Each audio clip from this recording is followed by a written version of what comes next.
Aaron Rodgers, the day that he decides to show up, the defense doesn't. I want the whole package. I want the whole thing this time. I'll tell you what, Romeo Doubs is looking good. He is going to be wide receiver number 1 by the end of the season. Book it. Dillon are going to be part of this. They're going to get a lot of catches this year. They're going to get even more. Jones already showed that he can handle a big load of catches. 9 different receivers had 90 or more yards, in the 7 games that Devontae was out. He stuck with this team for so long. He said he wants to retire here. Why not just let it be? I mean... Hey everybody, this is Gerhard de Beer, former Green Bay Packer offensive lineman, and you're watching Frozen Tundra Network with Bill the Packer fan and Packer owner Nick. Enjoy.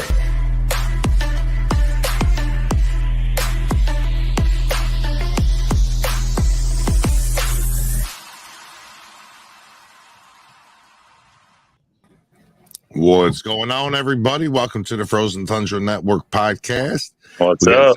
We got some interesting things going on today. I must say, people are going to be losing beards. We're going to be talking about Aaron Rodgers and what's up to come with the Packers. Yeah, get your last few feels now. Right. Stroke it up, buddy. Stroke it up. That's right. Get it in there. Say goodbye. Why don't you explain to everybody what the bet was? Well, a while ago, Nick and I decided to make things interesting. Well, right before the Super Bowl, because he was saying I should save it for the Super Bowl. And I said, I'm not shaving it for something that I don't really care who wins. Facts. Well, he goes, all right, it's something you care about. Well, if Rodgers doesn't come back, you got to shave the beard. Oh.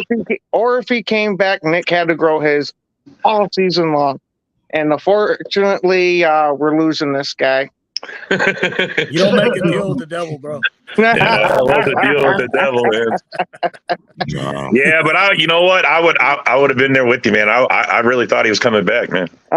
So didn't I? But hey, it's not. Now watch, he shaves it off, and Rodgers ends up staying. Because technically, it's really not done, man. I mean, yeah, he's agreed to it, but there's no deal done, man. I don't think he's going back. Start off the show. Someone mad at Nick. I'll tell you what. Yeah, that's a good way to start the show. Someone mad at Nick. I like that. If Rodgers comes back, I'll keep my beard for 2 seasons in a row. Okay. That works. All right. Well, are you sure that's a lot of this, Nick, for a couple of years, bro? Well, so you end up like Kevin. Look at Nick thinking about it now. You see him, he's thinking like, fuck. Well, when he comes back to retire his jersey, you got to do it. I'm 50% native, so it doesn't really grow in right. It's going to look weird, but I'll try. Hey, man, the beard is the ultimate flavor saver, bro. That's all it is. Oh, wait, Rodgers does have to come back. He's part owner of the Bucks, so you got to grow that motherfucker. That's true. So Ken is shaving his beard today live, and you know what we're going to do? Our fearless leader over here, our wonderful co-host Bill, the Packer fan, didn't get his input on what happened, not only in the Pat McAfee show, but just the whole situation altogether. So we're going to start this show with Bill, the Packer fan. I want to know what you are thinking right now. I'm thinking hopefully we get something fucking good for him, man. I don't want no 3rd round pick. What I hear is they're trying to do like a Favre, type trade where it's like a 3rd or 4th round pick. But hell, Matt Ryan got a 3rd round pick. So I think that both sides are going to have to finally agree to disagree, and both are going to have to walk away not being happy and get a trade done. That's what's going to happen. That's when you know that it was a good trade, when both sides walk away not happy. Look at, he's getting ready for that beard. What do you? He's got a nose fucking little plucker thing. What do you think about the things that Aaron Rodgers said on Pat McAfee's show about Green Bay and the management? And I think a lot of things were watered down in a lie, because if you were to watch the whole video, you would actually have caught him in a lie. He was saying that when he left at the end of the season, they told him, we definitely want you back. But then later in the conversation, he's saying that he felt in November and December that they didn't want him back. So I think there was a lot of wishy-washy type shit being said. Some was probably truthful. Some was probably stretching and probably was not. You better hope that fucking Barry don't die out. That would be my guess. You know what I mean? That is definitely something that we talked about in the last show where I kept calling it Jackal, Mr. Hyde, right? And Jackal. It was like he would say something really nice and he would appreciate, and then all of a sudden he'd find a way to kind of throw the franchise under the bus in ways. And it just look, there's many times where people are just unjustified when they say shit about Rodgers. Like, it's like, dude, you're just being ridiculous at this point. But in this instance, I kind of saw a little bit of something I didn't like, if that makes sense. And I think all of us. Somebody tag Dave Henderson. Oh shit! But wait, look. So that's fine because I promise you, I am the most hated person on this show. I promise. I don't know. I'm right up there too. You know. All right. Before we He's go already any looking like this. Before we go any further, Wow. take it away, Ken. Wow. Mike said you should have waited till it was done. You never know. You know what, Ken? Stop right now. Just stop it. Hey, cut half of it He's off. committed now, bro. Hey, cut half it off. One thing I want to say real quick in the intro that we're going to change. We're going to have a different intro. I'm glad I was wearing my Jordan Love jersey when I talked about what I needed from Rodgers because, God. So Nick, what's your thoughts on all this moving shit around and whatnot with Rodgers? What do you think? I mean, what do you think? I mean, what do you think about Jordan Love? Is he going to be a good quarterback or what? I think, or at least a good game manager. Well, look, Matt LaFleur is going to the way that he schemes his offense. It's a lot like Kyle Shanahan's. He's going to put him in positions where Jordan Love doesn't have to be the shotgun hero like Aaron Rodgers is. You know what I mean? He's not going to have to do everything with just his arm. So we have two great running backs. We have a competent offensive line. We have a great defense if they're going to show up this time like they did the second half of the season last year. We have pieces where this could really work out, and Jordan Love can develop. He can have a year where let's do a lot of play action. Let's run the ball because that's what we wanted all year. How many times, you guys, how many times, everybody on this panel, did you sit there and go, I'm pretty sure Rodgers audibled out of that play, but we should have ran the ball right there, right? Yeah, exactly. So yeah, I think Jordan Love is ready to do what Matt LaFleur's offense allows him to do, and I think he's going to develop. I think he'll develop nicely with it. I really do. All right, that's pretty fair. Isaac, do you think our defense will be able to help Jordan Love out next season? I think so. You know, in the I think games a little bit. Yeah, I think heavily we're going to go in the draft. I'm hoping for a safety for a first round pick. I'm thinking Branch or Battle. Both guys, came to Green Bay for for tryouts. So, we have a young secondary. Maybe that's where we put it. Young secondary where we showed up, last year. So we can keep building on the secondary. Get a little safety in that position. Either we got Tavarius Moore from the Niners, but I think he's just a depth piece. We're going to test him out. But what I'm hearing is, in my opinion, more special teams and depth. To be honest, yeah, he could replace Levitt, which is just definitely build depth pieces, just like how we did with the O-line. If one guy goes down, another guy steps up and takes over. That's what we did with Ford. When Savage basically was playing like shit or wasn't filling up to the task. We just re-signed Ford. We just re-signed Ford today. Yeah, we did. So a couple hours ago. So it doesn't hurt to have depth at secondary positions, which is what looks like Goody's trying to do. Right. What do you think of Jordan Love, John Dorn? What's your thoughts on Jordan Love? What do you think out of him? I think we're gonna be just fine with him. I think he's ready to go. His footwork's good. His mechanics are all good. I mean, just the way he throws the ball. Yeah, I'm happy for him. I mean, he deserves this. I mean, he's been patient this whole time, waiting for his turn. And Ken's doing a good job over there. Yeah, man. He's got some time on his hands. What do you think about our defense next season, Robert? Do you think it'll help, keep Jordan Love in the games? I mean, I think our defense that's the strongest point of our team right now. Anyway, is our defense. We can lean on, especially we get Gary back, and You know, some of the we restructured Rasul's deal. I mean, there's no reason to believe we can't return, but we need to go higher. We need to be a top 3. I mean, that's where I want to see us at. So, I mean, we reached that. Yeah, you and me both, at least top 5. You know what I mean? Yeah. We have the talent to be there. I don't understand why we haven't done it yet. So, the defensive coordinator. Oh yeah, Barry. That's a huge problem. I'd like to pack his bags and take him out myself. You know what I mean? I mean, but who do we get? Who do we get to replace him if we do replace him? Well, Vic Fangio was actually free this season. We could have scooped him up. Yep. Yeah.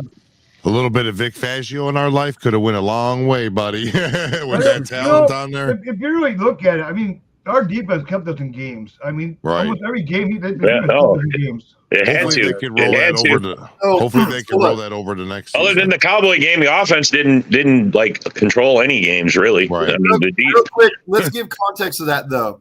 As much as they did keep us in a lot of games, they also completely fell apart in many games that we should have won. In the beginning of the season, yes. Washington game where we couldn't stop. Like, man, but Jerry Alexander got took for that first down in that Washington game when we needed to stop. Bro, there was games where the defense really kind of fucked us. Now, like you guys are saying, the first half of the season, that's where I'm getting at. If we can have 2 second halves of the season, we'll have a great defense. So what's your thoughts on Jordan Love, Darian? What are you hoping to see out of him next season in his first year being the full-time starter? The only thing I care about from Jordan Love is consistency. I mean, I'm sure the most anybody will tell him is just like what other QBs would be told when it comes to their first year. Just play within yourself, trust the process, and don't force anything. I mean, that's the way I look at it with Love. Like if anything I say with Love, don't try to force anything or try to be the same anyone comes before you. Just be the best version of you and play within yourself and don't force anything. Just be consistent. Yeah, just be you. Yep. Yeah, he doesn't have to step in and be Aaron Rodgers. You know what I mean? You got some fans. You got some fans of Darian. You just gotta manage. He's just gotta manage the squad. I mean, basically that's what Rodgers was doing. He wasn't like having killer numbers last year. He was just playing, taking what he could get. And I mean, our wide receivers weren't there, in the first half of the game, so it was a big struggle, man. A lot of frustrations. Kind of like what Ken's going through there. I mean, look at him. A lot of frustrations. A lot of frustrations right there. What about you, Bill? Your What's thoughts up on this coming season, the defense and Jordan Love and everything coming together? Well, I mean, I'm hoping to see Jordan Love at least be Jimmy G type quality quarterback, if not better. If he could, be more of a game manager, if he's not that talented. But last night I sat here and I went and did research. I went and watched on YouTube videos before he was drafted. And multiple videos said that out of Tua and Joe Burrow, he had the most upside if he had a chance to sit. Not only did he have a chance to sit, but he sat for 3 seasons. And I think even us as Packer fans have watched different flashes of him as these 3 seasons go by. That gives you more hope. So I'm kind of thinking he's going to be something. I'm not saying he's going to be Favre. He's not going to be Rodgers. I think he's going to win us some goddamn games. Even, Colin Cowherd or whatever his name is on the herd, he's the biggest Packer Aaron Rodgers hater you ever said. He said without Rodgers, he's predicting a 10-win season. Really? So, and he doesn't talk highly of the Packers at all. He predicts the Jets to have a 9-win season because of a big factor that Rodgers got to play Mahomes, Josh Allen. He's got way different quarterbacks than what's actually, in the NFC. Oh, yeah. Awesome. Yeah, because when you look at to accept, press 1. To send a voicemail, press. Go ahead, Nick. You got a caller on 1. What's up, caller? What's your question? What do you want to ask us? What do you want to talk about? Yeah, so there's a rumor that came out now that Kevin Byard, the safety for the Titans, could be up either on the trade block or could possibly get cut. What are the Packers thinking about him? What's up, Greg Rice? I was just going to say Greg Rice. Sure sounded like him. Who wants to take that one? Isaac, go for it. Sorry, what was the question again? Kevin Byard, the safety, been one of the best safeties in the league for years, but kind of outshadowed in terms of Titans media because of King Henry. What do you guys feel about picking him up if he's possibly on the trade block or cut? I mean, like I said penny. before, like anything, that helps our safety position, any depth piece that, will help our safety position is more the merrier. I mean, that's what basically Gutekunst is trying to do, is build depth all over. Like there's many years the Green Bay Packers had depth in certain areas that were missing too. Like there's linebacker was very thin. Defensive line was very thin. O-line has always been something we always build on, but like the safety position is really important. As we can see last year, if Savage or Ford not playing up to their standards, we give up big yardage downfield. So the guy that you're talking about, Kevin Byard, he had similar stats to Adrian Amos last year, except he was more, how can I say, more of a ball hawk than Adrian Amos was. He had 3 less tackles. Which I like because Adrian Amos is known for his tackling mostly. He had 4 interceptions, and Amos isn't known for picking off the ball a whole lot of times. So this is a guy that's obviously bigger. He's probably got a little more of ball hawk in him, but he's proven that he can tackle with guys like Amos. So I think that's an interesting piece to add. Look. Man, it's like Jekyll and Hyde, Ken. God, man. I didn't mean to interrupt you, Nick, but holy shit, bro. Look at it. It's not even the same dude. He's a pastor on our fucking broadcast now. So, Greg, what do you think of Ken now? What do I think of who? Ken. Now that he shaved his Ken, beard. what's Ken doing? He's shaving off that big-ass beard. I'll check in on the show, you guys. I'll be in there, drop some comments and stuff. Yeah. No, I just wanted to. I thought that was interesting, man. That's one of the best safeties in the league and has been. He could potentially be on the market. And you know what, Nick? You hit something like he's always in the mix on the tackling, always cleaning up for the corners, on big plays. But I think most impressive, this dude's had 4 or more interceptions for like 4 or 5 straight years. Dude's a complete ball hawk. He's looking at his stats right now, and he looks pretty good. I'm looking at his stats. Plus LaFleur coached that team, didn't he, when he was there? He's got ties to LaFleur. Ooh, good point. Yeah. Might be. Hey, Greg, I got a question for you. How do you feel about us taking Tavarius Moore from you? Man. Hey, bro, I've talked to Niner Empire. They're all good on that guy, man. Wait, I'll just put it to you like this. We were much better off with Mosley than you guys are with Moore. So best of luck on that. Now, I heard the guys all right at special teams, though. Yeah, we'll see what you guys get going. But hey, yeah, I mean, that's really all you can expect from them. Hey, can we get a what up? Oh, man, I could give you a 31 other team chance, or I'd say 30 other team chance, excluding the Bears, that I do before I'd ever say that. Excluding the Bears. Hey, speaking of the Bears. He's got standards. Speaking of the Bears, your other team, the Lions. No, I wouldn't say the Bears. Look, you guys, I hate the Bears more than the Packers. And it's not necessarily the franchise, it's just the fan base, man. Look, they're essentially an 85 season away from being the Chicago Lions. And that Chicago Lions. Hey, Greg. That's awesome. I disagree with this. I disagree with this. Hold on, Isaac. Give me 1 second. I disagree with this. I'd much rather Kincaid go watch his tape. I feel like Kincaid is much more ready to make an impact than Meyer is right now. I just do. Go ahead. Baby Gronk. You don't want Baby Gronk? I think Ken's chin hairs would disagree. Hey, Greg, you still on the line? Absolutely. So your other team poached David Montgomery. How do you feel about that?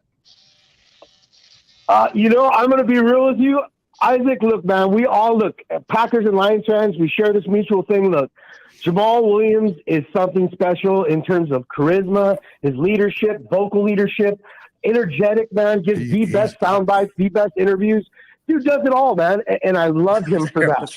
You know, He carried your run game last year, the whole season. He went on the record and said that. Well, the yeah, Detroit and Lions I give him kudos for that, and he stays healthy. I'll give him all that, man. But let's be real here, you guys. You know, all bias bullshit aside, David Montgomery is a better backer. I'm not saying he's great or elite. I was just on a show a couple weeks ago. I'm not even trying to say that David Montgomery is top 10, maybe top 20 in the league, but it's definitely an improvement, you guys. And him mixed with Swift, God, if Swift could ever just stay healthy, man, that's a great running back room right there. Can I counter real quick to that? With this. Yeah. Let me counter to that real quick. The reason why, and I don't think this is just an opinion. This is not an absolute, obviously. Okay. And at this point, to be honest, I'm kind of splitting hairs. But for argument's sake, in two ways than one. I actually don't think it's an improvement to your overall roster getting rid of Jamal Williams and getting David Montgomery. And the only reason why is because you already have Swift, who, if he stays healthy, can do everything that David Montgomery does. Exactly. Whereas David Montgomery and Swift cannot do what Jamal Williams does. The big bowling ball that punches that shit down your throat. Like, they're not going to do what Jamal Williams can do. So I actually think the Saints in this exchange are extremely smart for getting – they have Alvin Kamara now and Jamal Williams. That's going to be a nasty duo, man. Yeah, you're right. Yeah, no, for It's sure. going to be a nice one, too. Kamara's going to be out for 6 games, Nick. But on a side note, let's be real here. Like I said, I'm not trying to homer it up or make bias, but has Montgomery ever ran behind an offensive line as good as the Lions? You know what I'm saying? If we gave Jamal Williams his best year, at worst case scenario, Nick, the way I look at it is, if this doesn't, it's a lateral move. And with that, I can agree on you. If it is an upgrade, it might not be much. But I'm going to give him the benefit of the doubt that, look, man, he's ran behind his Division II O-line most of his pro career. I think he'll really have a chance to shine with us. So you guys are going to get rid of Swift, is what you're saying. No, that's what you're saying. That's what he's saying right now. That's exactly what he's saying right now. They're playing. They're talking about Montgomery taking over and leaving Swift out of it because they don't trust that Swift will stay healthy. I'm telling you, that's exactly what that is. Well, let me tell you one thing. I love Swift when he's on the field. He's electric, man. But health is an issue, you guys. And I mean, I'm telling you, man.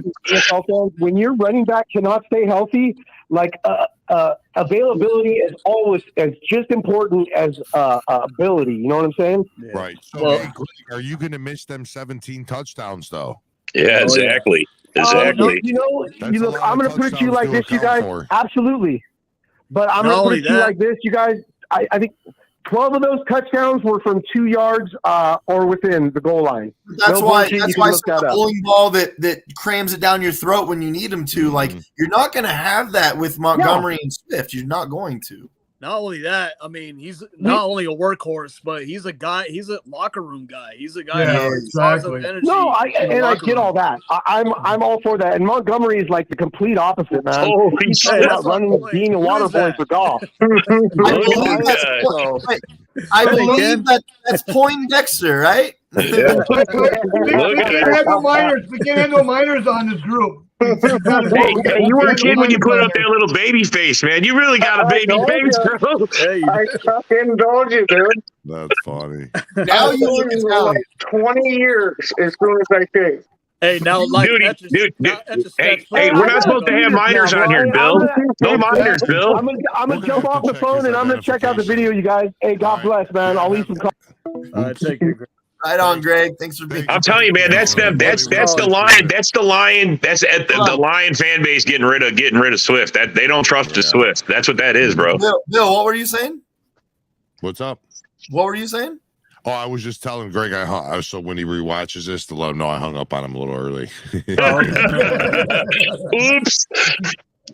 No, I was just saying thanks for coming on. Nick, we didn't even get your opinion on what's going on this season. What's going on, Nick? We didn't get your opinion, man. What the fuck?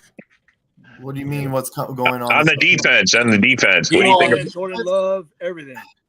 I'm gonna say that I'm positively optimistic about the Ford re-signing And the only reason why is because you said something about that the other day. You didn't think we should re-sign him.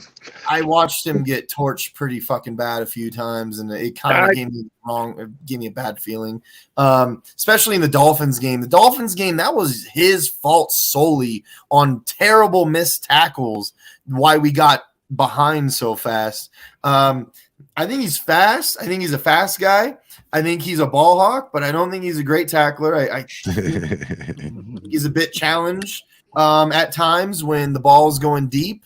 I think our cornerbacks are so good that maybe it alleviates some of his deficiencies, but that's basing it off of one rookie season. So I know it's like that's what I'm saying. It's his second season. I mean, if you ain't got the defense down by your second year, you're a pro, man. Get to kick rocks. I'm probably being overly dramatic with my take on that. That's just what I saw during the season. So I definitely don't want to go back to Savage. I'd rather Savage play nickel in some sort of capacity. You know what I mean? Hybrid. I'd like to see Rasul and Savage, see what they can do with that. I don't know. I'm optimistic about the Ford re-signing. So other than that, though, getting Rashawn Gary back, we have Preston Smith, who once again showed us he can get it done. He's very like a few games he doesn't do anything, but then a few games he kicks ass. I think getting rid of Dean Lowry. It's funny that the Vikings fans are like, "Oh, we weren't bringing him back anyways, dude. No, we weren't coming back, dude. He almost got cut last season, dude. He skated by one more. Wyatt's gonna have a lot more time now. No, you got to let the rookie shine. They really played out. Yeah, per Bill's point though, last season he almost did get cut, but he started to kind of show that we shouldn't cut him there was a good portion of the last season, the previous one, where he did play pretty well, but then at the end, it was like, okay, he sucks again. And this whole up and down, he's up and down. It seems this whole last season, he was a terrible. light switch guy. Yeah. So light switch guy, and he can't even, and he's no good for us against the run. No. Yeah, and Devontae Wyatt, as bad as he was most of the beginning of the season, I'll say most of the season. At the very end there, sure, seeing that he was actually turning it up. He was like he found the learning curve that So get Lowry out of there because we got some guy. It was a Viking desperate move because they lost Tomlinson, but then Devontae Wyatt had limited snaps at the start of the season. Yeah, exactly. Yeah, but you're right. They lost Tomlinson, and I'm not joking. There's a lot of Vikings fans that I see sitting there going, Tomlinson was clearly better than Lowry, and we got rid of Tomlinson and got Lowry. Like, why? That's funny. Another thing that happened, the Bears got Tanyan. As much as we really loved Tanyan before the injury, I'm sorry, but he came back, and I just kind of went, this is not the same guy. He was slower. And he just wasn't the same. His blocking was up, and plus he was not slower. Yeah. Well, here, go ahead, Darian. That's a test. I'm saying that's a testament to the story. It's a statement I normally tell people. Not many players come back the same after any bad injuries like that. I mean, look at his touchdowns after he tore his ACL. Well, before and after, man, when he tore his ACL, he had one good year, and that's about it, man. And you know what? Let's be honest. 11 touchdowns is phenomenal for a tight end, but that 586 yards on 52 receptions, that is not phenomenal for a all tight that end. says is he's the goal line guy. He was our goal line tight end, basically. That was with Aaron Rodgers. Now it's going to be with Justin Fields. That's a whole different. Yeah. And let's be honest, is Justin Fields really going to be throwing to Tanyan a whole lot? They have Cole Kmet. That's what he was their whole offense, Kmet. He was like all their touchdowns. I don't understand why they. So he's going to go two tight ends everywhere. Here's what's happening, you guys. And look, I'll let you guys rebuttal and tell me if you think I'm wrong. But here's exactly what's happening. Because they're such a run-heavy team, and their quarterback is such a shitty passer. He was like he found the. They're getting their Mercedes Lewis to block on the edge while they have Cole Kmet go out for the passes, right? They have their guy because Robert Tanyan, if he's anything, he's a good blocker. He really is. So he's not going there to catch passes. He's going there to block, and then block. Right. And going to teach them our offense. Yeah. You see that every time, and it never happens. It's going to be a whole different offense now, though. Yeah, No, it doesn't matter if they know the offense. You watch enough tape, everybody knows the offense, bro. I mean, that's not it. Well, go ahead, made a Isaac. good point. I want Isaac to go, and then we're going to get to Babyface Ken and how he feels, and then we're going to go right to Dorn and then Darian. Go ahead, Isaac. Well, Bill made a good point because Aaron Rodgers, as we know throughout his career, he doesn't really target tight ends that much. I mean, for Tanyan to get the touchdowns that he did, that's really awesome for a tight end. Like for years, well, the only one that you could probably like put up there as far as tight end goes with Aaron Rodgers' career with Green Bay was Jermichael Finley, and then his career, sadly ended with a neck injury. But yeah, Rodgers really targets wide receivers, and then obviously Aaron Jones throughout his years, and then even Eddie Lacy when he dumped out on the flats with him, or Starks. But that throughout his career, Rodgers wasn't known to keep on throwing to a tight end. So could that change? Just to be clear, just for context, there was that year where Tanyan had the 11 touchdowns. He had 55 receptions. The most receptions that Jermichael Finley ever had was 61. So he still doesn't look to his tight end to save his ass. He's never done it, even though Jermichael Finley had 767 yards, and that's great, and 8 touchdowns. That's a great season for a tight end. Even though he did do that, my point is Rodgers still doesn't throw the ball to the tight end that much. Yeah, he's very picky who he throws the ball to, period. Yeah. Like What if did he's Devontae upset with you, Adams he's have going to like? ignore if you're wide open. That's what you should be off about, right? Devontae Adams had like 120 something receptions one year. And we actually do have a Viking fan coming on here shortly, so put your seatbelt on, buddy. It's like when he went to Watson and he dropped that first one in the first game. He's going right back to him again, but he did. This show is called the Frozen Tundra Network, not the Viking Network. Right. So Devontae Adams, he had 123 receptions. That was the most he had. And baby face. So yeah, let's get to Ken. How are you feeling, Ken? What are you thinking right now? It was at this moment that he knew he fucked up. Hey man, is it breezy? Is it breezy? Oh yeah, it is definitely cold as shit. Go ahead, imposter Ken. You missed the spot. You got some stragglers. Yeah, I'll have to get it back later. If Rodgers is rough and trying and getting stuck and coming back, he's gonna come to my house and kick my ass. That's what's gonna happen. If Rodgers comes back, Nick said he'll my shave old one lady is going to eyebrow. come to your house and kick your ass over that. I will go That's 2 funny. seasons if Rodgers comes back without shaving. Oh yeah, I highly doubt he's coming back. That's why I went. Yeah, it's retire or play for the Jets pretty much at this point. Yeah. So let's talk about that. I'll start with John Dorn. Actually, you know what, Ken? I'll let you have the stage. I want to start with that real quick. We're holding the Jets hostage right now. Let's be honest. We're telling them, look, you paid Pay me, Lazard. bitch. Yeah, you did all this bullshit that you shouldn't have done. Let's be honest, you shouldn't have done it. And right now we're saying, give us what we want, or else this motherfucker can retire for all we give a shit about right now. So, Ken, how are you feeling about this stalemate right now? The stalemate part's quite annoying because you just want it to be done and over with. But if they can squeeze first and a second, maybe hopefully dreaming 2 firsts, I'd be happy. But as long as we get to the resolution of it and don't let them go for anything under than 1, then I'm cool. So let's go to John Dorn. There's no way that we can only accept 1 first at this point. Look, the Jets made themselves very, very desperate in front of everybody. They're on their knees right now, begging us. So in my opinion, there's just no way you settle for 1 first. We need this year's first, the 13th pick. We need that immediately, and we need next year's first round pick. Now, go ahead and rebuttal to that, or agree, whatever it is that you think. Well, Rodgers is actually telling the Jets to pay less as he can. he's going to tell them. He says, don't give them what they want. Give them the best they can. That hold it out. He's been telling them, man. I've seen like different couple places already. So I go on Jets. I go on YouTube and go on Jet stuff and everything. And they already came out. There's a couple guys that came out and said that Rodgers is telling Woods not to go. Don't give the farm to the fucking get him. Just play his game.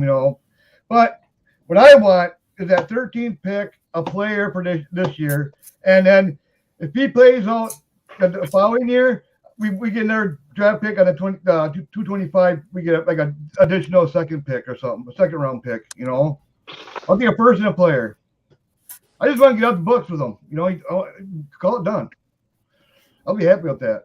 Yeah, but I think the organization wants some money to counteract what Rodgers is going to cost against the cap. I've seen that too. That's what they mean by compensation. Yeah, they want. That's what I think. That's the number they're trying to come up with to see what kind of cap hit it's going to take for us. Against what they're willing to give. Because I know they want money. I know they want money. I think we don't back down. Like, you want Rodgers that fucking bad. And look, if you don't get Rodgers, you are fucked, man. You are completely screwed. You already signed Lazard. Which was the dumbest fucking signing of free agency.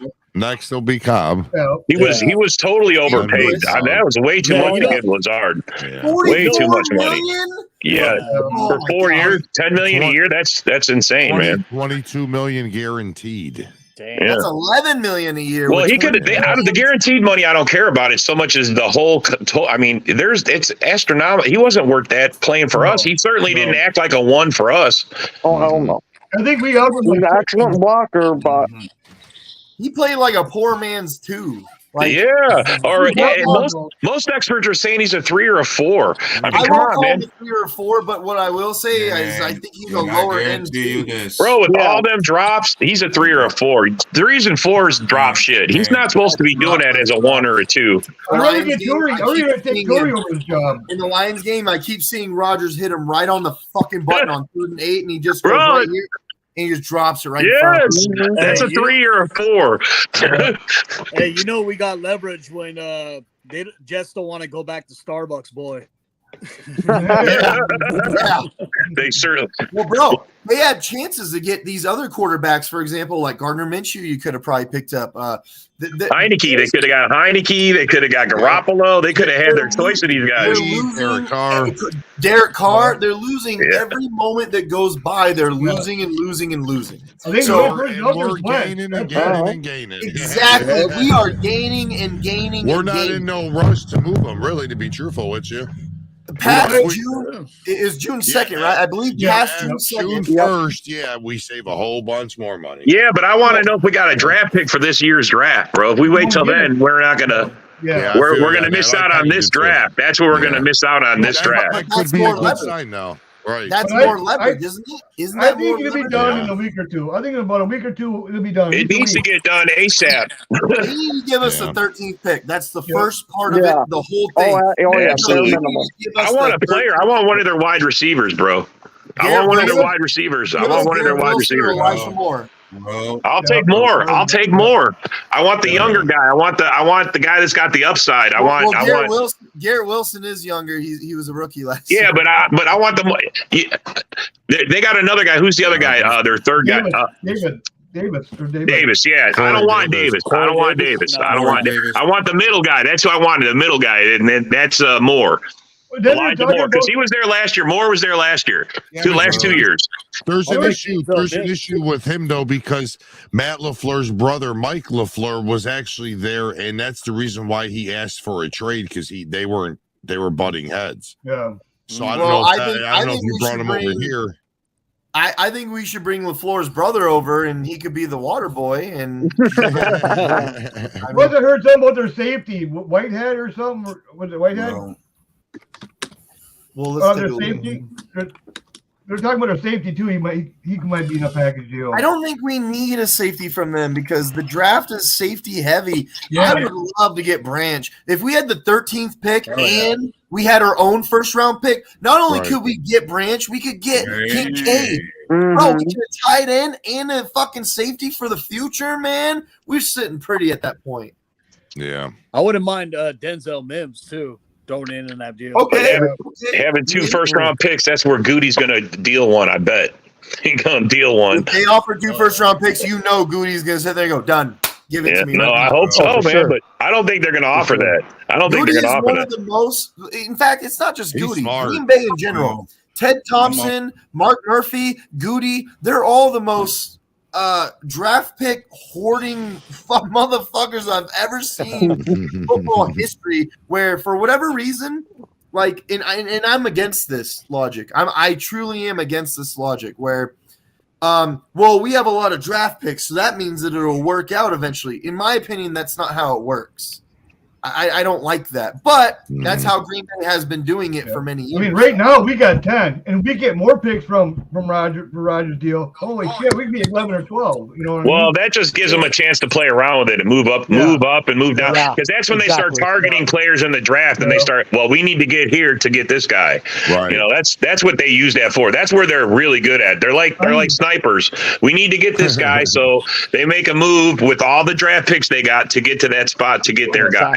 Like if we get their 13th pick, if we get their 13th pick, we can actually trade out our 15th pick. You know what I mean? Get a couple 2 picks and So real quick, Dorn, you're talking about Jordan Whitehead, who's not even a starter for the Jets. So I don't see that being a feasible option. I just seen that he was a safety and he could be in the mix.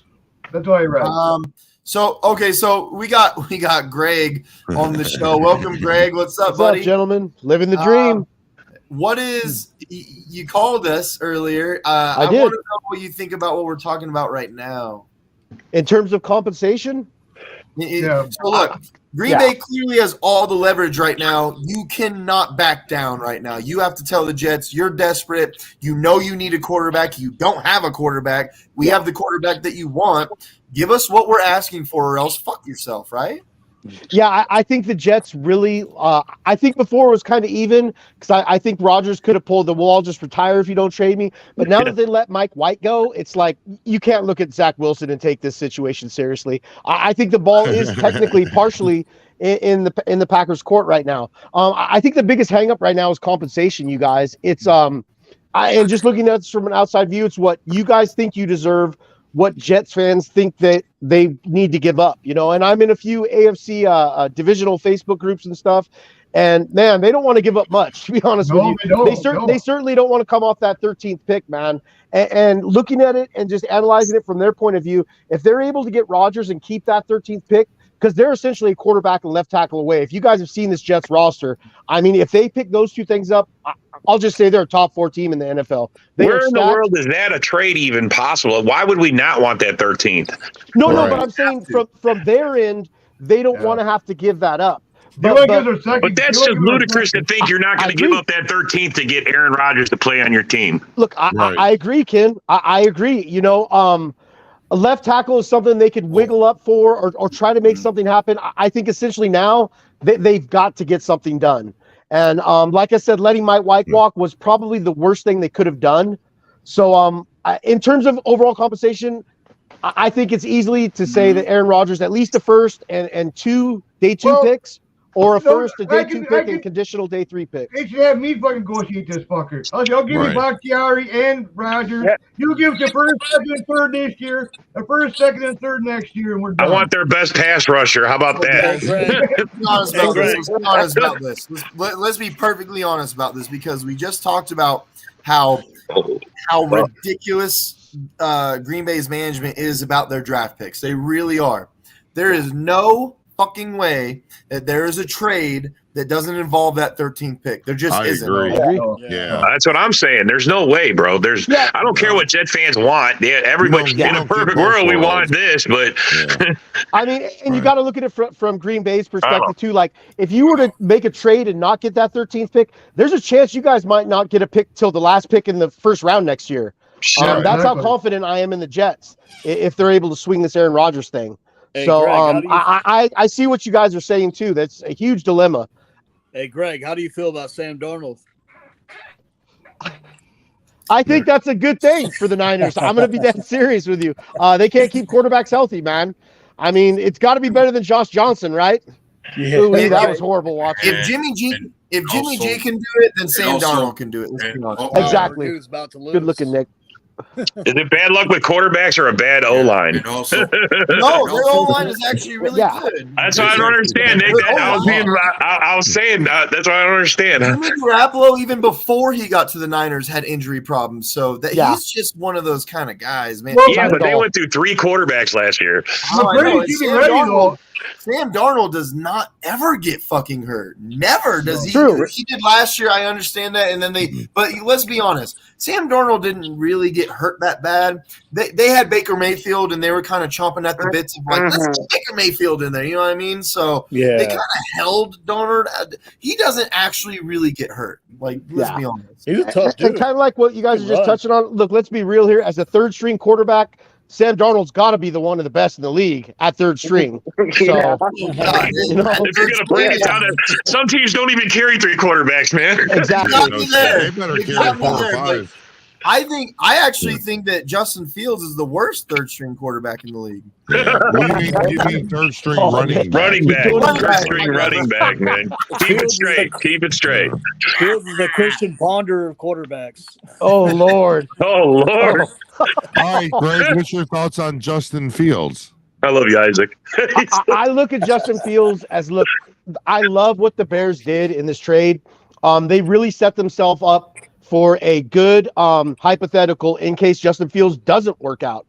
Look, the dude's got to improve on his passing game. I've watched your guys' show before. You touched on it. Him not going through his reads and going immediately to running, not a good look in today's NFL. I understand he only had Claypool and Mooney, which are 2 and 3s on most teams. He's got DJ Moore now. He's got some weapons to cook with. And, they grabbed Nate Davis. Starting to get there, yeah. Yeah, they grabbed Nate Davis, who's a decent guard. So I think the excuse is done this year. If he's not able to put up some at least decent, admirable passing stats, the Bears are in a great situation to package up those 2 picks and grab a quarterback next year. I want to use the word comparable because it has to compare to decent quarterbacks in this league. If you're not hitting somewhere in the middle of this pack at this point, I'm sorry, but you're just not the guy at this point. Yeah, it's the third year. It's the third year. Third year, yeah. Get it together. Greg, your prediction is by the time the Bears build and they become the Arlington Heights Chicago Bears, he won't be the quarterback? No. I'm not sure, to be honest with you. Like I said, Justin Fields, they went through a plethora of injuries last year. I'm willing to give him the benefit of the doubt of this just this year. And if he's not able to break that 3,000 passing mark, as well as cut down on his rushing yards, Bears fans promoted his highlights. I look at it as desperation. A couple of them were great highlights, but when you got your running back just abandoning his reads and going straight to that run, it's just it's not sustainable successfully in today's NFL. To be honest, it's not gonna last. Most of his passing highlights, the good ones, the guy was wide the fuck open. And it was a broken play. He's usually a broken play on the defense, man. That's hilarious. I've said this for a long time. One of my biggest issues is, for example, a young Aaron Rodgers. I'm talking about young Aaron Rodgers. Can throw a guy open. He can make a throw that the guy is now open because of where you pass the ball to him. Whereas Justin Fields, he blindly it's face value when he throws the ball. Like, he has to stare you down and throw the ball to you, and he never touches. He doesn't have the touch right now. Yeah. He just bullets that shit to you, and you have to be wide open because he cannot lead you open. It's a big problem. And let's be honest, fellas. He can't hit a park semi, Yeah. And let's be honest, fellas. Bears don't develop quarterbacks either. No, they don't develop much. They don't develop it. They don't develop nothing, bro. Yeah. Like you could be the Lions. You could be the Lions, and I'm sorry, Greg, but let me hear. Cover your ears, Greg. Cover your ears. Let me hear it. I heard it all. In the Super Bowl era, the worst franchise in history. Okay, when it definitely. comes to success, and even they know how to develop a quarterback of some sort. We at least got one underneath our belt. I look at the Bears and the Jets as possibly the longest franchises without any sort of quarterback development. Yeah, but one thing about it, I mean, what the Lions, they're still the same old Lions. I knew it was coming, John.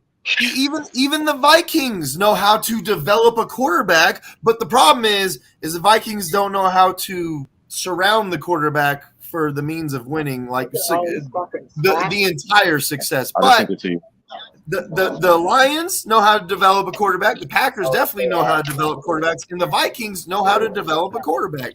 The Bears have never done it, and you're looking at a guy that is not developing. He's not a good passer. He has very many flaws.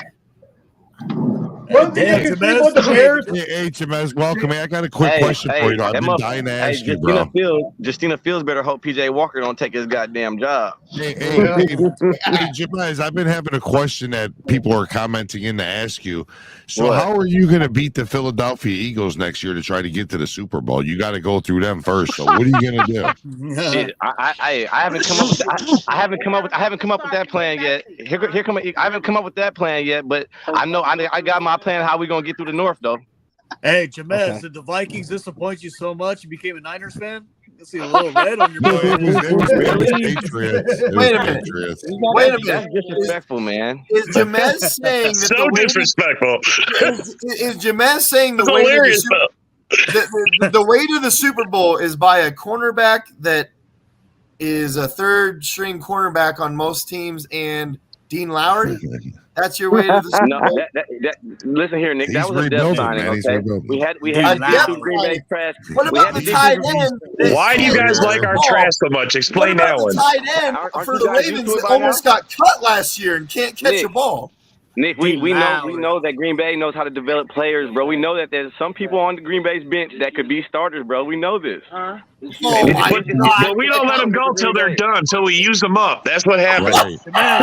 Hey, you talking about Dean Lowry? Hey, talking about Dean Lowry? Hey, Jamez, I got a question. I ain't gonna be laughing when he's putting Jessica Love on I the will back. be laughing when he cannot tackle nobody on our team. He is terrible, bro. Hey, watch him get his hands on Aaron Jones and Jessica Hey, we don't Love. have no old ass quarterback back there next year either, man. Wait. Let me ask Jamez another question. I know that you claim that I cursed Breland, right? You did. Did I also curse Darius Smith? Is that what happened? No, you didn't curse him. Green Bay fans were just right about his punk ass. Hey, Jamez, Serious, man. He's an emotional dude, man. I got a question for you. Is this the 15th? Is this the 15th year your Vikings fans are going to talk about Irv Smith? Oh God! Hell, no, I want him gone. Look at him here. God, they were pumping that guy up all last year. Oh my God! I want him crazy. I want to give Russell a second. Thank you for being on, Jamez and Russell and Greg. Thank you guys. I want to give Russell a second real quick to give his piece as well, because we're going to go to Jamez a lot. We're going to go to Greg a lot. We're going to go to Russell. I want Russell to start his piece now. How you feeling, Russell? My beef, it's St. Patrick's Day, man. This is as close as I'm going to get to green. This is the shirt from my church. That's right. All camouflage, man. I'm representing NTC, Bristol and Belsey Road in Burton, Michigan, baby. Let's go. This is Hey, Russell, can we get a gold pack goal? Russell, can we get a gold pack goal? Like I said, this is as close as I'm going to get. You got it. Hey, Russell, you literally turned and looked like Bill was sitting right next to you. That was crazy. This show is sponsored by Ken's Shaven Beard.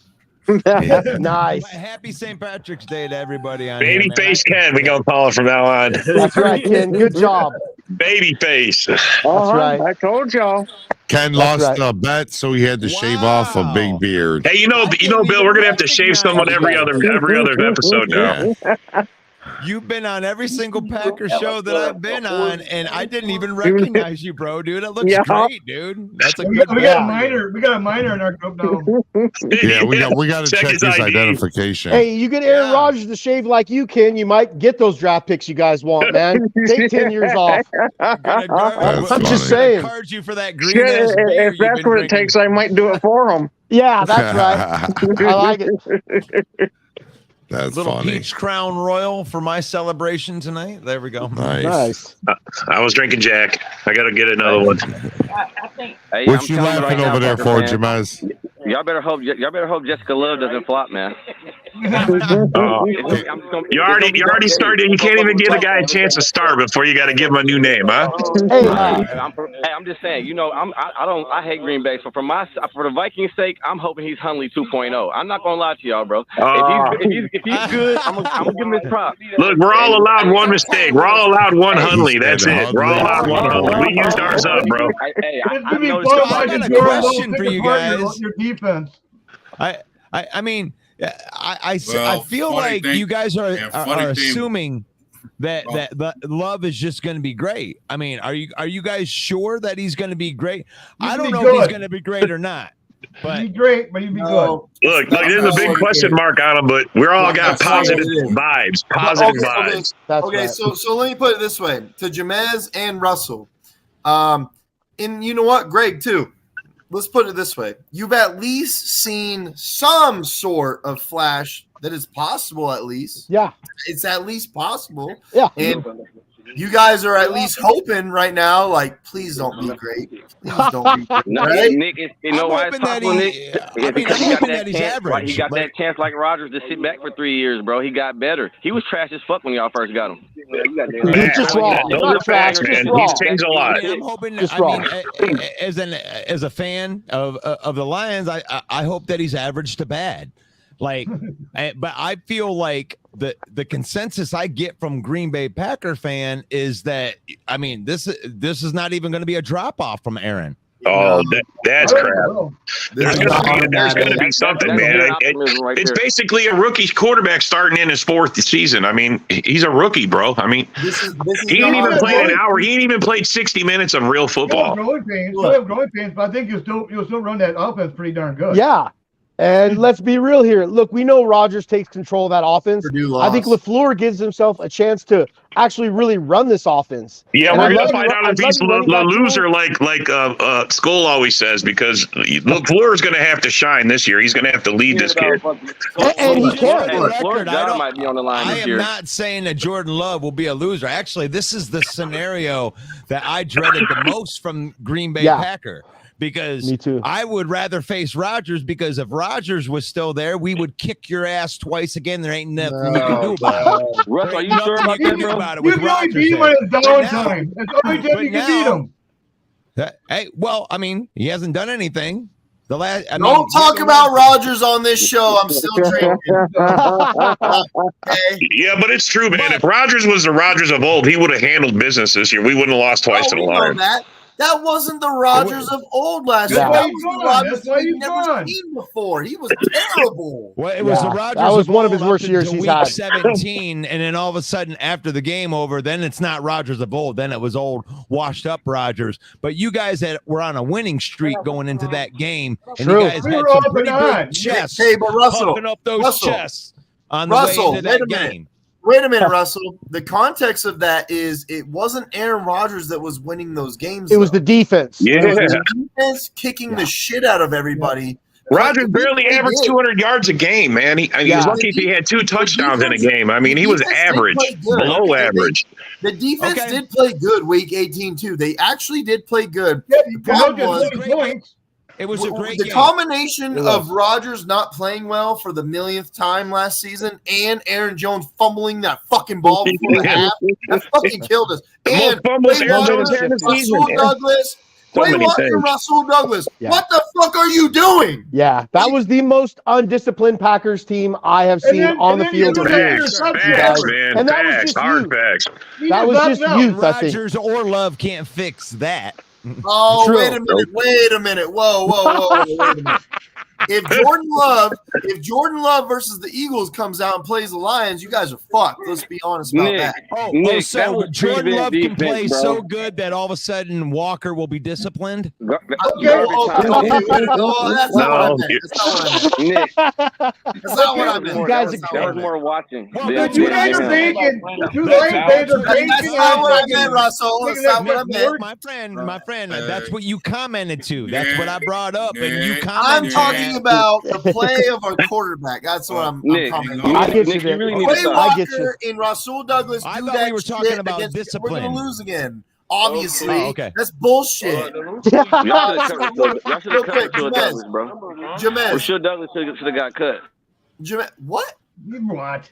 No. If Rasul Douglas got cut, He's the my Vikings man. would have fucking signed him with their dumbasses. The Bears probably was gonna grab him, but Are you trolling or are you being serious? Like, come on, man. Nick, that motherfucker gets away with more hoes than Bakhtiari.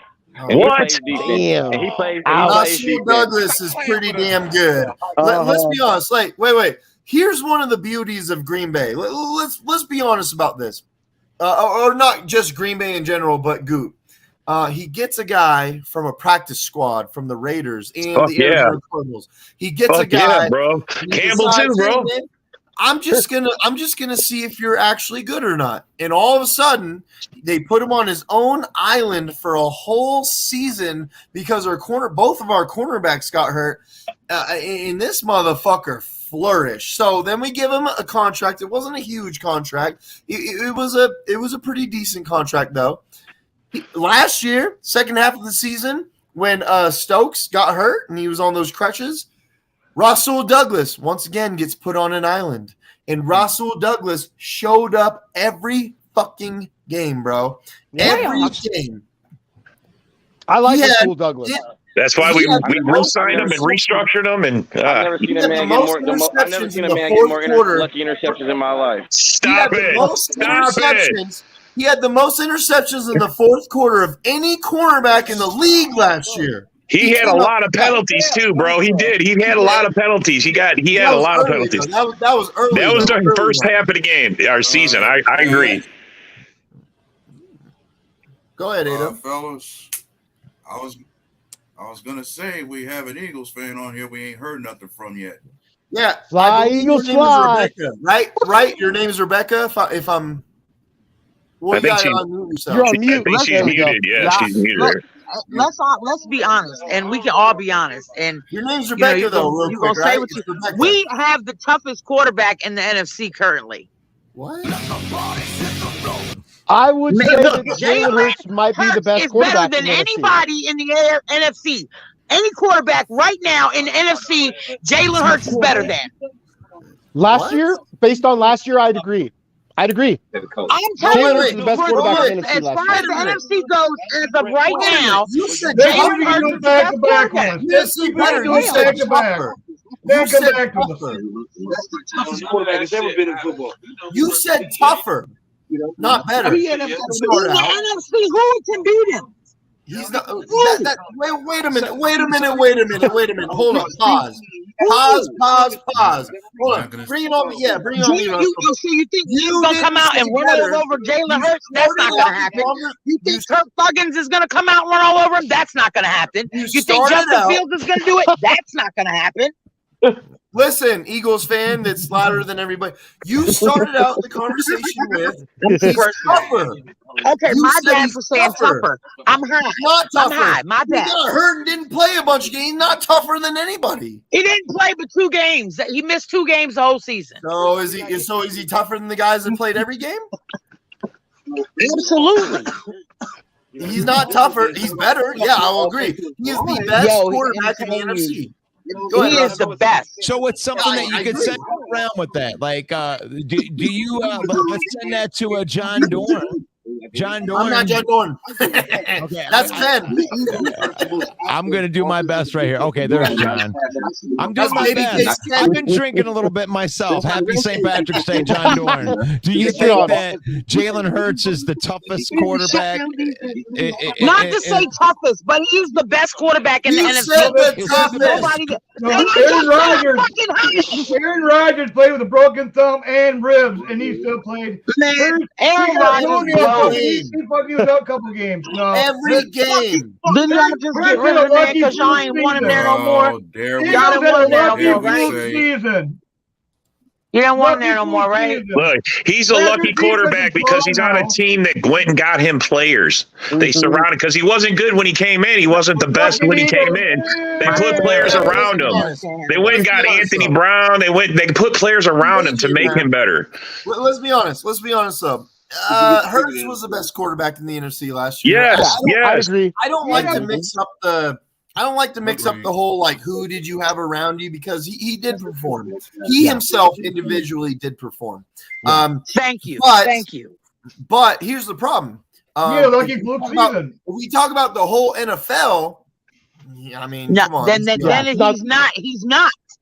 Because then you have that boy. You got life right. Yeah. Burrow. Hey, I appreciate Nick going and actually saying that right there, because he was actually the best quarterback in the NFC last year. He was. And the stats back that up. And honestly, that fourth down play that you guys have, where that's like an unstoppable play, isn't it? Yeah. The rugby push. You mean the Super Bowl where every fourth down he just that was the whole season. That wasn't just a Super Bowl. That was the whole season. Yeah. I admired that about the Super Eagles. Bowl really highlighted how integral that was to their play scheme. And a lot of that was their coach too. Let's be honest. He's a step on the gas, go on your road. Their offensive line is ruthless, man. Yeah.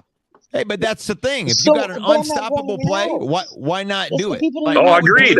Do it until you stop me. Rodgers loud snap. How many times you got people to jump off of that? We never stopped doing Russell, it. my point is, Russell, is I don't like integrating things like that. I do like context like that, but not. I don't put an enormous amount of stock into it, because Hurts still had to make the plays. He still had to throw the ball. Exactly. And I thought that he absolutely was the best quarterback in the NFC, regardless. And this is what I want to say. And we got the two games that he missed.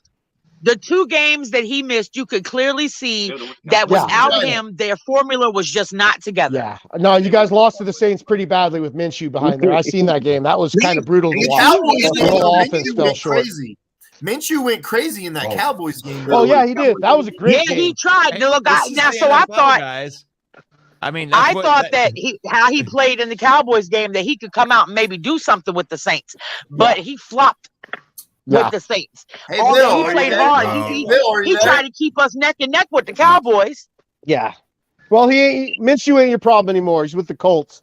He'll be starting maybe 2 to 4 games. But we picked up Marcus Mariota for a year as a good backup. Yeah. Right. He's better than Minshew, and we don't anticipate that Jalen's going to go down. So if he does go down, we got a slight security blanket. That's the mustache. That's the porn stash. Always be known for his mustache more than his play. Who's like a chemistry teacher? Something I want. I'm sorry, but Kurt Baker has something I want to ask. Hang on. Hey, get A-Dub in there. Hang on. Bring him up front and center. There you go, brother. This question I wanted to ask for the Eagles diva, as far as I'm sure you've seen what's happening in free agency. This ain't a troll job, but I was wondering, how do you account for certain losses you suffered on the defense? Like, there are certain players you guys did lose off the defensive side. How do you account for that? What I'm going to say is that we do have a strong secondary, that can pick up where we have lost. No, he came back. Where we have lost. He ended up coming back. They brought him back? Yeah, it was all hype. It was all hype. It was just to get a big contract. It was just to get people's attention. That's all it was. I was about to say, why don't you pay the man? He would be the diva. No, in all actuality, you guys, is he was actually set to make more money than Jalen Ramsey this year. And essentially what happened with the Eagles is they're like, dude, you're taking a pay cut or you're finding a new team. So he put out all these posts and tweets about where he could potentially be going, and ended up just resettling with the Eagles, which is a good move for him. Finish off his career there. He's back with Bradbury. I don't think Chauncey Gardner-Johnson signed anywhere yet, but they got who is it, Blankenship? They still got a good team, you guys. Wait a minute, Still Greg. a good team. Wait a minute, Greg. Is that a good move for Slay? Because he's worth the amount of money that he's asking for. Is that a good move? Is that a good move for him? Because let's be honest, Darius Slay is He'll be the biggest fucking good. Yeah, he's top 20. He's a top 20 CB. I would go. What? Top 15? Top 15-ish. Bradbury's the number one corner there, and I mean, really, they're kind of like a 1A, 1B. Yeah. Bradbury's pretty fucking good, man. They got a good setup there in Philly. But just like Jalen Ramsey, it's always Slay that sets the tone. He's the guy that takes on the best receiver. He's the guy that sets the tone. He's the guy that dances on the fucking field. He's the captain of the secondary. Yeah, I agree, Nick. I agree. I agree on that. I think he's worth the money. So him taking a pay cut? Hey, Come to Green Bay, where we'll give you a pay cut also. Man, you guys got Stokes and Alexander already. You're good, man. Worry about safety, Nick. He wants to go to a place we can win a title. If we have 4 cornerbacks, Hey, we got rid of Rodgers, man. We got just as much shot as anybody. If we have Stokes and we have Rasul Douglas and we have Slay, we're winning championship. I probably could, man. I think you guys are set at corner, though, man. Just got to figure out safety. So Rasul Douglas will play safety, and he might be good there. Actually, I mean, it's a lot harder conversion than a lot of people give it credit for.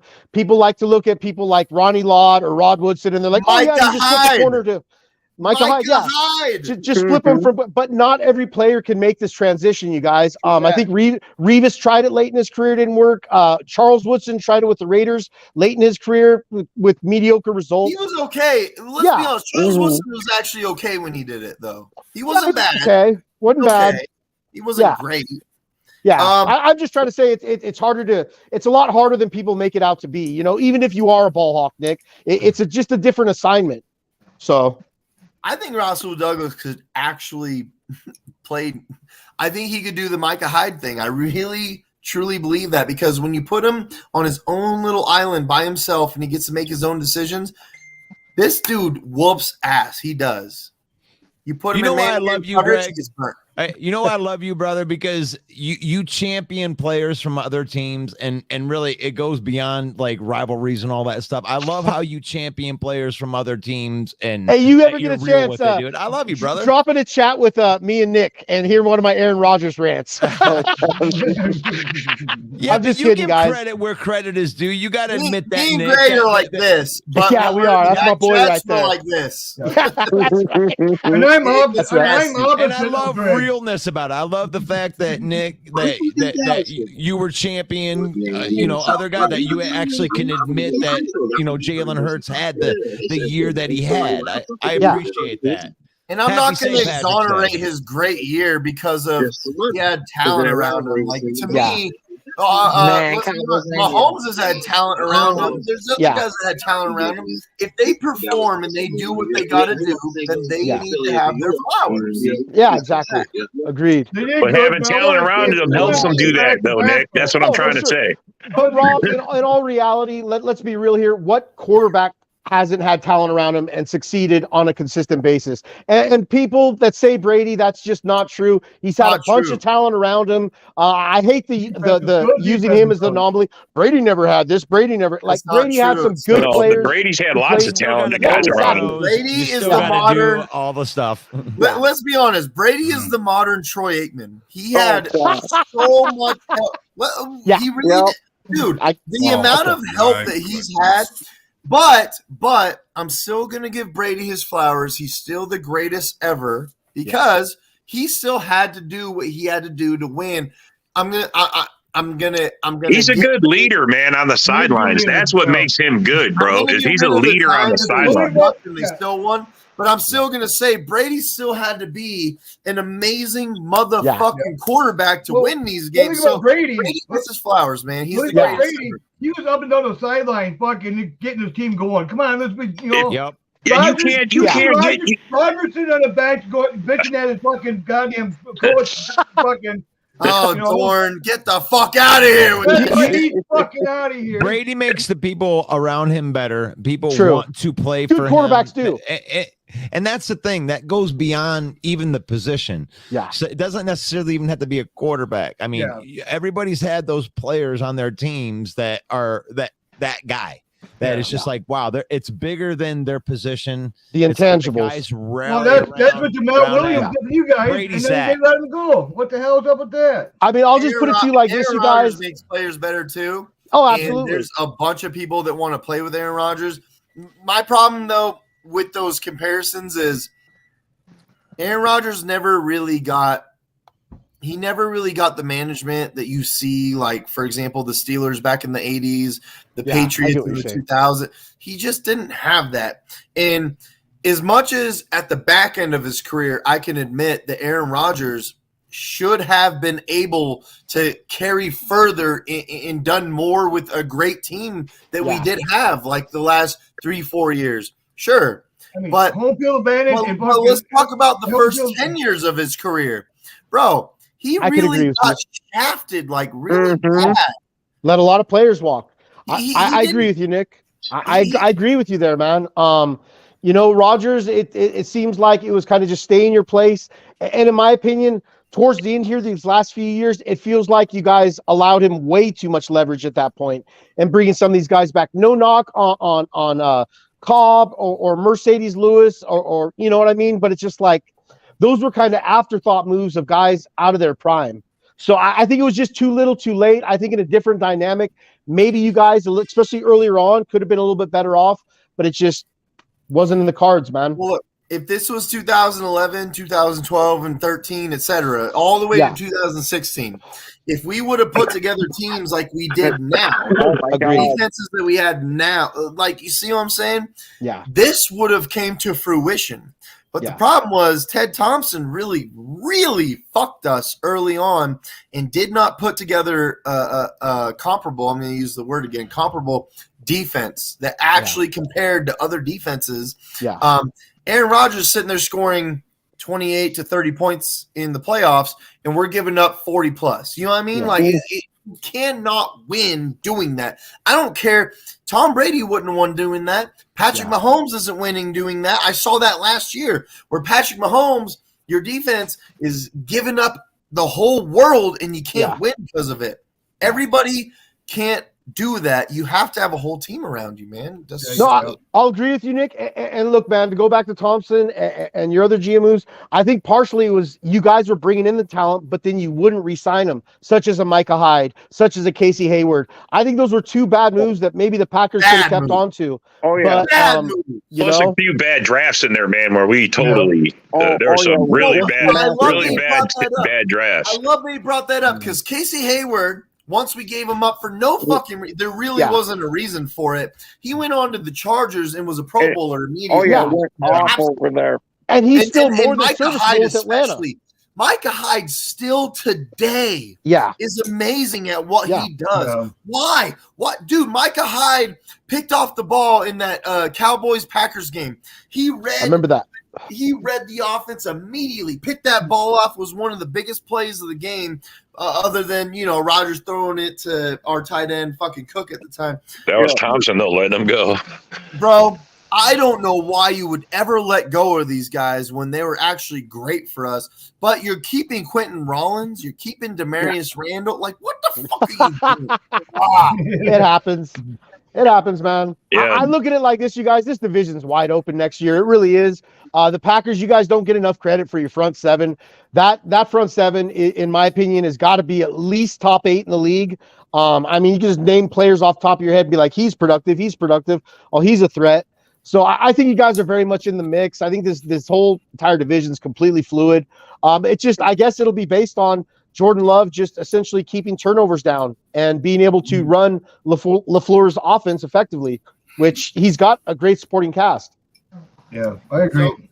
So LaFleur is extremely like Kyle Shanahan. Yeah, it's a great coaching tree. As long as you have two great running backs, as long as you have a great play action quarterback, a good offense line. Jordan Love should, and a good offensive line. I think Jordan Love can absolutely game manage his way around his first starting season to make it. Look, I'm expecting around 6 or 7 wins, but I think that's normal. Because the next year, all of a sudden you're looking at, hey, man, do you think we can get 10 wins? Mm-hmm. And the year after that, you're looking at, hey, man, do you think we can get 12 wins? See what I'm saying? Yeah, for sure. No, for sure. And I mean, I'll just go on the record and say this. If Justin Fields and Jordan Love both stay healthy, I think Jordan Love has more passing yards than Justin Fields. Mm-hmm. I think if he doesn't, then we're going to look at a problem in Green Bay. I don't think Justin Fields is as good of a passer as Jordan Love is. Neither do I. Truly don't. Actually, Jordan Love has a good deep ball. He does. And not only that, Jordan Love, if you go watch his highlight tape, he's really good on his back foot, like going backwards on his back foot. That's one of like his weird intangibles is he can throw the ball off his back foot. Whereas, I'm sorry, but Justin Fields needs a tunnel vision, wide open guy. Justin Fields is good on his back. He's good on his back.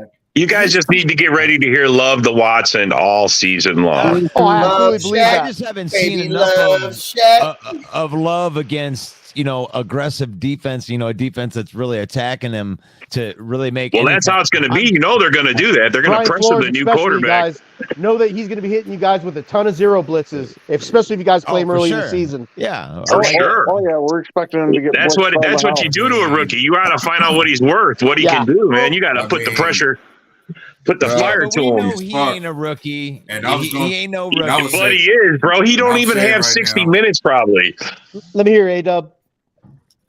Well, and as far as defenses bringing a major blitz against them, he's already seen that his second year that he played against Kansas City already. Yeah.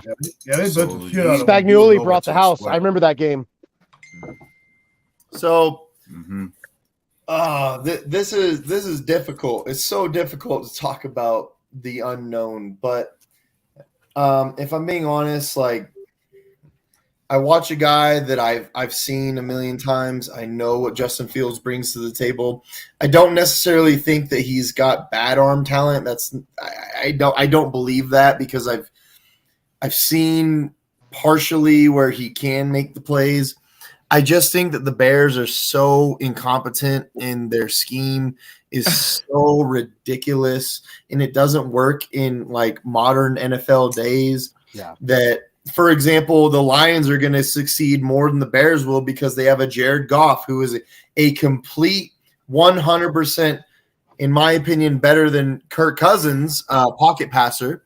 He sits in the pocket very well. He understands when someone gets behind you, move into it.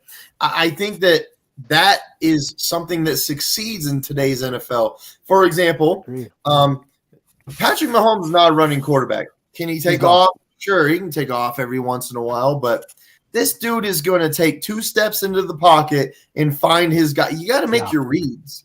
Yeah. Justin Fields never once shown me that he can make his 4, 5, 6 reads. He can't. Yeah, I would agree with you there. And what you touched on right there is – go ahead, A-Dub. Greg's next after A-Dub. Go ahead, A-Dub, but Greg's next. I was going to say – and I was going to say, if you listen to most Bear fans, he has the excuse that he doesn't have an offensive line in front of him that can protect him. And I'm thinking they still have yet to address that right now. Yeah, they're still ranked 12th, I think. I think they're ranked on 12th. I think when it comes to Fields, you guys, obviously, you guys have touched on your show before. He's got to get through his reads. One thing we got to touch on, too, is his ball security, man. What do you have, like 14 fumbles last year? I think he only lost like 2 or 3 of them. Like his pocket awareness and field awareness has got to get better because all those fumbles, you guys, even if they don't lead to a turnover, psychologically, it completely turns your offense into conservative mode because you're like, whoa, we almost just turned the ball over. Yeah, he's got to get better at that. He's got a bunch of stuff he's got to work on, and it's crazy seeing Bears fans keep wanting to compare him to Jalen Hurts when the situations couldn't be more different. Yeah, I mean, you can't really blame just the offensive line. There are times they didn't have a good offensive line, but a lot of times I think that Justin Fields would just take the run as opposed to throwing it to the open guy a lot of the time just because he wanted to run the ball. I think that he was making that choice when he didn't have to. Yeah, exactly. It seemed like he backed. I mean, he did like a 7-drop back. It was like, what are you going so far back for? You know what I mean? And then you sit there, you'll get sacked right there. It's like, why aren't you getting rid of the ball? You know you're going to get sacked. You throw the ball away. He doesn't do it. Yeah, and that's one thing that hopefully he learns to clean up too. I mean, you guys have seen it plenty of times. Veteran quarterbacks, when a play breaks down, they'll just throw it away. And people shit on our own quarterback, even our own fan base, Goff. But I mean, when a play breaks down, just throw it out of the way. No need in playing hero. If Justin Fields cannot learn this is something that is going to be maybe a question mark coming midway through the season. I do love what the Bears did in the offseason, though, you guys. On paper, it looks great. But this team still has to, like, all these signings and stuff are still going to have to assimilate and gel to Eberflus's system. And maybe by week 6 they start getting it done, or week 8. But I don't know. We'll see what happens. Oh, nobody wanted to take the reins. Everybody just like took off right there. Like, what the hell? I'll stop talking about Justin Fields, guys. I swear. Yeah. Well, The Bears, I John, promise. John Dorn's running the show now. Fields is garbage. What's up, John? What's happening, man? No, I mean, man. Fields. I mean, he's got this year. Is Yeah. He has no excuses. He has no excuses. This year, do or die. Yeah. This year, it is. You know what? I can defend Justin Fields. I'm an Ohio State fan, so I watched him for 2 years. I watched him throw to Olave and Wilson, and I've seen him make the tight window throws when he is protected. Ohio State is notorious for having very, very good offensive lines. Yeah, exactly. So, I think there is some truth to the fact that he could be an accurate quarterback if you give him the time. There is some truth to that, but in the NFL, to me, I think that he jumps too quick to I'm going to take off and run, and maybe with a guy like DJ Moore, he gets a little more disciplined. But I mean, people say, "Oh, he's not elite." Moore's not really elite. He's not even a top 25 receiver. Yeah, but he's worked with shitty quarterbacks before. Yeah. I mean, I'm not That's saying the one thing he's got, John. He's worked with shitty quarterbacks. He's worked with shitty quarterbacks before. Well, I mean, I just put him above average, over average. You know what I mean? Okay. I debate he's top 20-ish, definitely in top 25. My list at least. I checked it out. Watson was the top of them when I did a couple PFF things. Oh, I believe it. Watson was above them. I was like, I was freaked out on that. I was like, what? Hey, Watson's my breakout player. Go ahead. DJ Moore is easily the best wide receiver on that team now. On that team, though, exactly. Yeah, for sure. So it's like, and I talked about it earlier, Greg, like on one of the main event shows where if you drop an alpha receiver into that room with Claypool and Mooney aren't a 1 and 2, but they are a 2 and 3. So now that Moore's in there, that's a pretty good 1, 2, 3 combo. That's solid. You know what I'm saying? And then Tunyon, you just pick up Tunyon with Matt. That's good. You got good blocking. Got a good cast around him. I love the Foreman pickup. I like the Tunyon pickup. I mean, we got to give Paul some credit, right? I made fun of this guy. I got to give him credit where credit is due. I didn't want to think that he was good, but these moves that he's made are pretty good. Don't you think, John Dorn? I think he did a pretty good job so far, but I think you said it's on paper. I want to see, just like, remember the dream team of the Eagles? Yeah, 2011. You know I mean, nobody knows how it's going to go. You know what I mean? I remember that. Different. Yeah. Every on paper looks great. On the fields where it matters. It's hard to keep consistent every year, like over double-digit wins, double-digit wins. It's hard. As a Lions fan, I cannot relate to that. But as an NFL fan, watching other NFL teams, I know it's tough, man. You see all the great franchises go through. They'll do great, and then they'll have that one down. It's like going 13, and then go to 8. It's like, wow. Yeah. 8 actually, to you guys, 8 is like 8 or 9 is like, fuck yeah, well, we're fucking kicking ass. We're ecstatic about. We won. We had a winning season. We won 9 games. We love life right now. Since 17, man, it's like. But this is weird as a Lions fan. Our bad year's your good year. Yeah. As a Lions fan, this offseason is weird because there's really no drama for us. Our team just got better. Yeah. We just got better. We signed a couple guys, got better, but really, we're really rolling in with the same damn team. I think Montgomery was a good one, was a good pickup. That Subs or whatever from the Steelers. I think he's pretty decent corner. You guys picked up. But it's another situation like what we were just talking about, where it's like maybe DJ Moore's not the best wide receiver, but Cameron Sutton, he's not the best cornerback, but you drop him into our room, our cornerbacks were garbage. So he's easily the best cornerback in our group. What about that Mosley, though? He's already got an ACL to, I get you, John, but hey, man, on a real note, when healthy, this kid can produce, man. But health is a factor.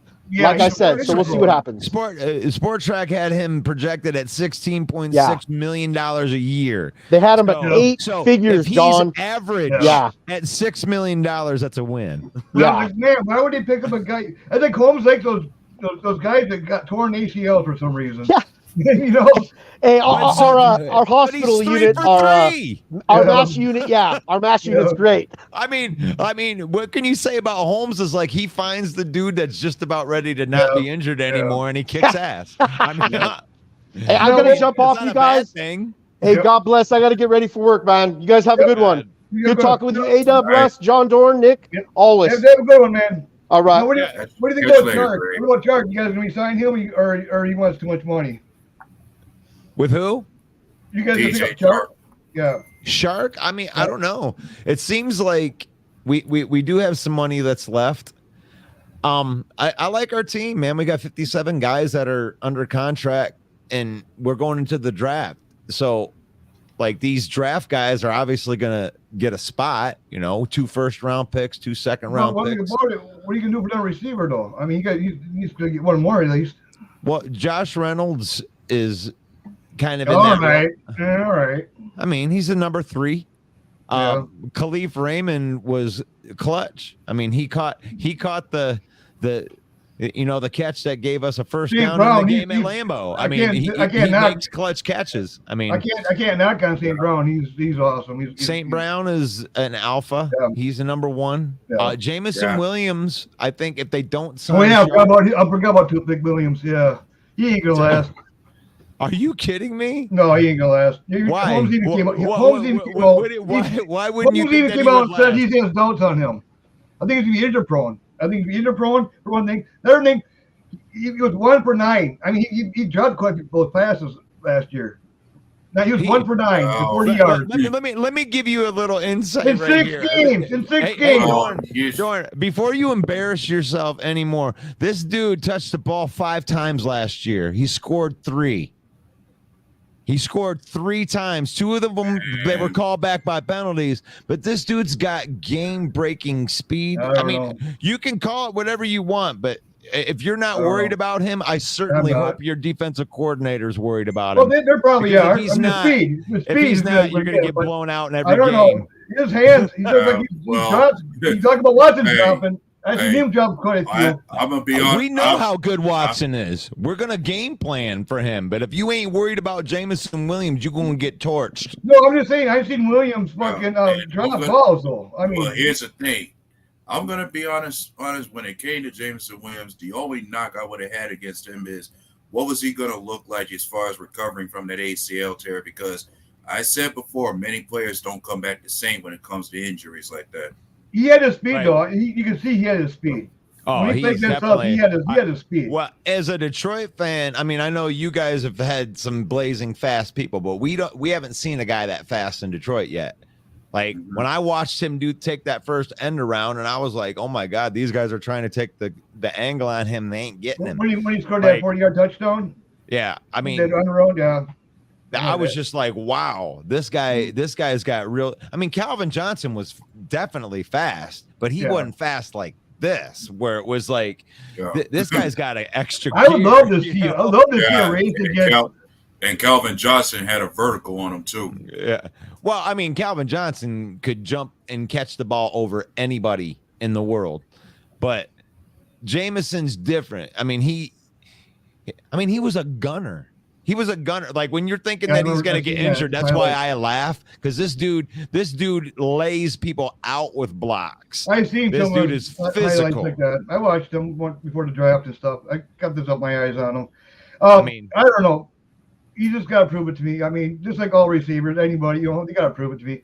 I mean, he's got everything there to do it.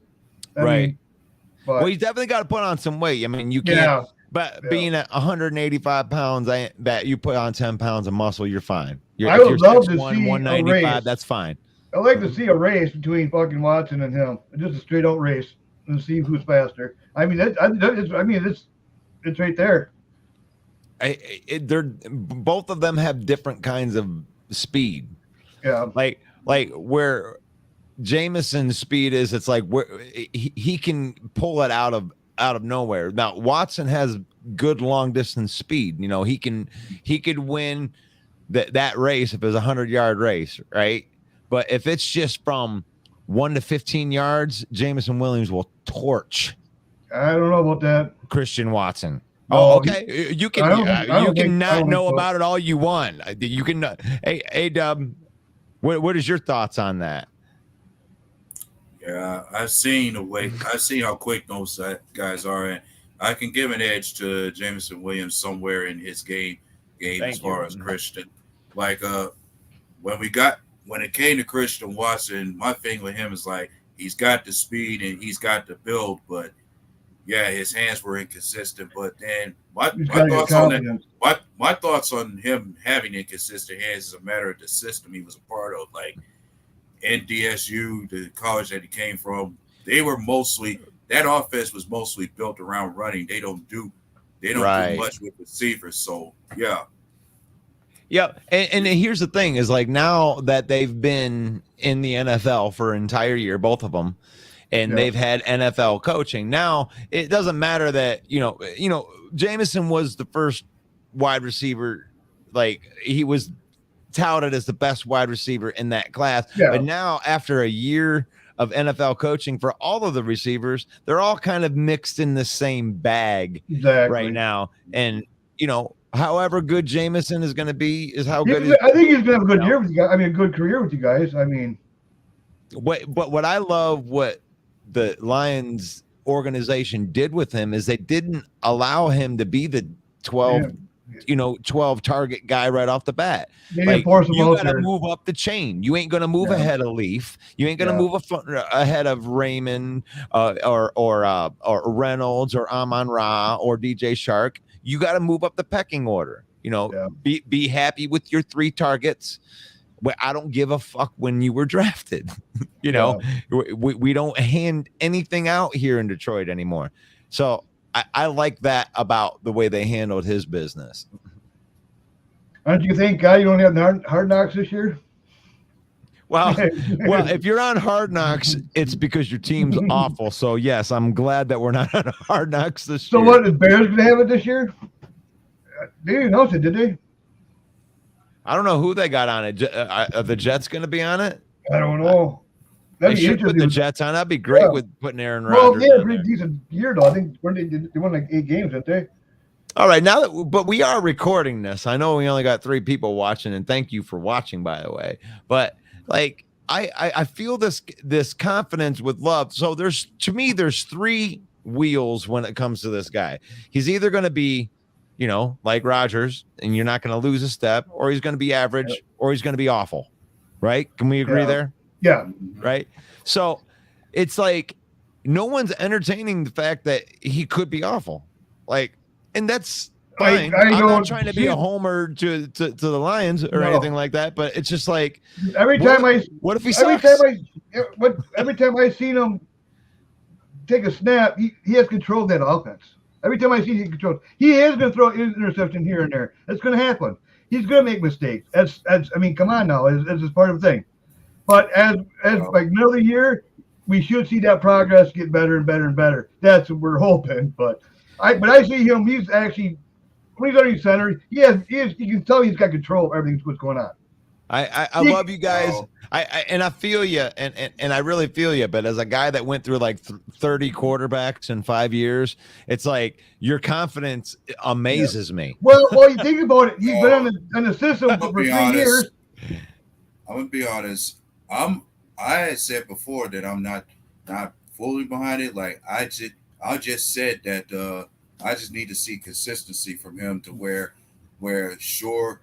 I already know when it comes to your first year being a full-time starter for us, I say he's still on the learning curve as far as he still has ways to go and much more developing to do. There's no more things you got to learn Thank you for of saying that, A-Dub. I appreciate that because I love honesty more than homerism any day of the week. I know that we talk shit. And I love the NFC North, the huddle. I love all of the smack talking and all that stuff, but I love football talk more than anything else in the whole world. And, when it comes to real, how do you really feel about your team? And it's just like, that's where I want to get because I've been through what you guys are going through. And I hope that you suck, but I mean, if you guys get another Hall of Fame quarterback, it would blow my mind. It was the football guys just love the shit out of the Packers. I mean, I wouldn't know what else to say other than like, oh, there's another one.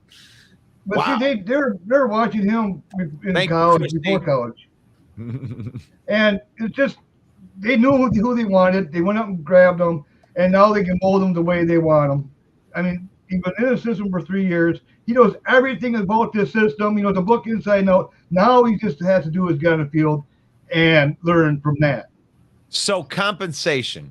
Nick, are you still out there, or am I just? I don't know if he's got the frozen tundra. I'd love to talk to you too. We only got like 2 viewers anyway, so we're just talking. But I want to know about this stuff. But Hard Knocks. We're talking about Hard Knocks later. Before Chicago, New Orleans Saints, Washington Commanders, and the Jets, and they're the ones that qualify right now for this year's. But they haven't announced it yet. But it looks like the Bears are in the running for it, though, which would be awesome if it was. So, what do you think that the compensation is going to be for Aaron Rodgers? You think they're going to get that 13? Yeah, I think they get that 13, or they're not going to get them. I'm almost positive of that. Really? Like, do you think they would go as far as to not even go through with the trade? Yeah. Wow. Sorry, love. Guess what? You're sitting back. I envy the spot where Green Bay is right now. So for anybody that's out there, if you're a Lions fan or if you're a Vikings fan or a Bears fan, and you're just thinking that this thing's going to fall off the wheels for the Packers, let me give you a little business insight. When it comes with business, they don't have to do shit. As the Green Bay Packer organization, they have to do shit until 4 days into training camp. So they could drag this out if the Jets want to run their organization or try to play hardball. There's no hardball for them to play. So Green Bay could be setting like, I want 2 first-round picks or suck it. Mm-hmm. And I don't care if you can't get your team together. I don't care. So and if you after June 1st, actually gets cheaper for the Packers, actually. So I mean, why wouldn't they wait? Yeah, it's like they want the draft picks, no reason to do the trade beforehand. See, they would like to get the trade done just so they can get the picks, but they don't have to though. But see, I don't know. That's just they want that 13 pick, so if they want that 13, they got to do it before this year's draft. And not next year, more likely they're going to get a first year, but be way in the back. You know what I mean? Because Rodgers is going to make them at least you'd think you could give them at least the playoffs. They'd contend for playoffs. They won 8 games without them. I mean, with shitty fucking, quarterbacks. They got a damn good defense. Considering the kind of team the Jets got put together, if Rodgers on that team gives them a legitimate chance to make the playoffs. So, for sure. They almost made the playoffs with like a combination of like Zach Wilson and my point of view. I mean, come on. I would just say just get that one fucking the 13th pick and call it good. Mm-hmm. But then part of me would think for them to put all that money behind signing Allen Lazard, that doesn't leave enough room for many in that wide receiver. Eventually they'll have to cut somebody out of their receiving core. They'll restructure to do some match. I mean, if they really want to make it happen, like I was looking at over the cap for the Lions stuff that they did, and it was like amazing to me. It's like they still have 18 million in cap space, and they signed all these guys, and I'm like, I don't even know how they did it. Like, well, plus you got to have like $6 million just for the draft. Right. I'm going to stop the broadcast.